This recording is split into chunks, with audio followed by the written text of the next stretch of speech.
પાલનપુર નજીક હેબતપુર પાટિયા પાસે આવેલી પેપરની ફેક્ટરીમાં આજે બપોરે અચાનક ભભૂકી ઉઠેલી આગે દહેશતનો માહોલ સર્જ્યો છે।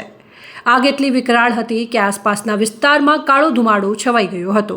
જો કે સદભાગ્યે સમય સૂચકતા દાખવીને ફેક્ટરીમાં કામ કરતા મજૂરો સલામત રીતે બહાર નીકળી ગયા હતા।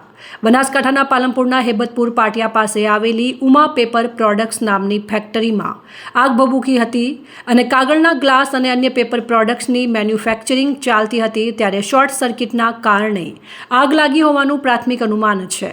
ફેક્ટરીમાં કાર્યરત 10થી વધુ મજૂરો સમય સૂચકતા દાખવી બહાર નીકળી જતા મોટો દુર્ઘટનાગ્રસ્ત બનાવ ટળ્યો હતો।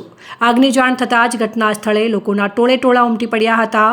પાલનપુર પાલિકાની ફાયર ફાઇટર ટીમ તાત્કાલિક ઘટના સ્થળે પહોંચી અને પાણીનો મારો ચલાવીને આગને કાબૂમાં લેવાના પ્રયાસો શરૂ કર્યા હતા।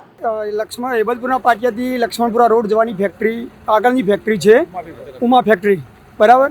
અને શોર્ટ સર્કિટ થવાથી કે ગમે તે થવાથી આગ લાગી હતી। અમે ખેતરમાં હતા, દોડી અને આને પાણીનો મારો મોટરો ચાલુ કરી પણ મોટરથી કવર ના થઈ। લાઈવ બંબાથી કવર હાલ ચાલુ છે પ્રોસેસ, બરાબર।